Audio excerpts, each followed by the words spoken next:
मेरा नाम राहुल है और मैं छत्तीसगढ़ का रहने वाला हूँ। आज मैं मेरे साथ जो भूतिया घटना हुई थी मेरे गांव में, उसे आपके साथ शेयर करने वाला हूँ। तो चलिए शुरू करते हैं। ये बात है 2017 में मई महीने की, जब प्रचंड गर्मी पड़ रही थी। उस समय सबके सर पर आईपीएल का खुमार चढ़ा हुआ था। मैं भी सबके साथ आईपीएल देखकर लगभग रात को 12 बजे सोने आया। लेकिन रूम में मुझे नींद नहीं आ रही थी क्योंकि बहुत ही ज़्यादा गर्मी पड़ रही थी। अब मैं अकेले छत पर सोने के लिए खटिया लेकर पहुंच गया। इतनी गर्मी पड़ रही थी कि छत पर भी नींद नहीं आ रही थी। बहुत देर बाद मुझे नींद आई और मैं सो गया। लगभग रात के 1:30 से 2 बजे के बीच में मेरे कानों में अचानक सी आवाज़ आने लगी, जिसमें कोई छोटा सा बच्चा रो रहा था। मैंने सोचा कि कोई छोटा बच्चा ही है, इसलिए मैंने ज़्यादा ध्यान नहीं दिया। लेकिन जब वो आवाज़ और भी ज़्यादा तेज़ होने लगी तो मुझे लगा कि ये कोई सीरियस मैटर है और मैं उस आवाज़ को ध्यान से सुनने लगा। अब मुझे ऐसा लग रहा था कि वो आवाज़ किसी बच्चे की नहीं है, अब वो आवाज़ किसी महिला की लग रही थी। फिर मैंने उठकर देखने की कोशिश की, लेकिन अंधेरा होने की वजह से मेरा मोबाइल हाथ में नहीं आ रहा था। मोबाइल को ढूंढते ढूंढते खटिए के नीचे मेरा मोबाइल गिर गया और मैं नीचे देखने लगा।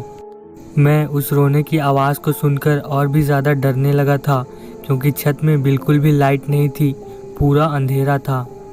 मेरा घर गांव में थोड़ा सा बाहर की तरफ है और हमारे घर के आसपास काफ़ी घनी झाड़ियाँ थी, जिसकी वजह से अंधेरा और भी ज़्यादा डरावना लग रहा था।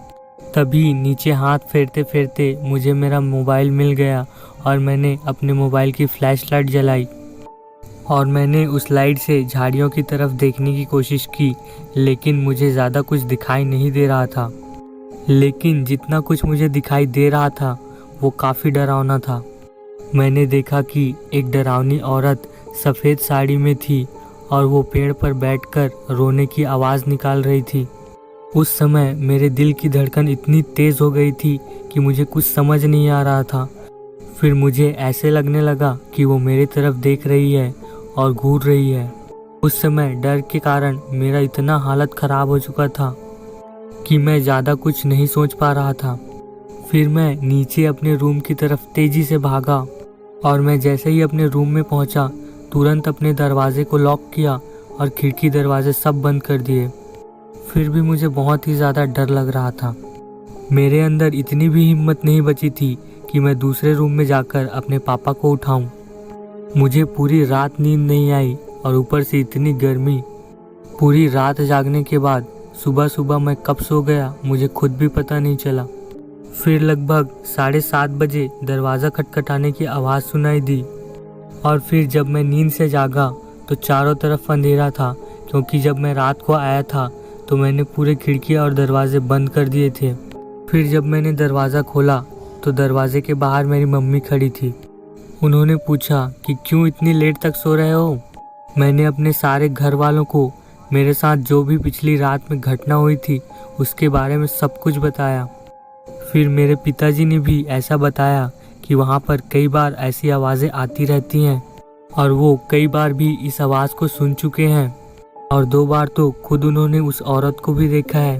तो दोस्तों, ये मेरे दोस्त राहुल की कहानी थी जिसे उसने मेरे साथ शेयर किया था। तो गाइज़, अगर आपको हमारी स्टोरीज़ अच्छी लगी तो प्लीज़ लाइक करें, कमेंट करें। अगर आपको इसी तरह की वीडियोस देखना और हॉरर एक्सपीरियंस अनुभव करना अच्छा लगता है तो प्लीज़ हमारे चैनल को सब्सक्राइब करें। Thank you for watching.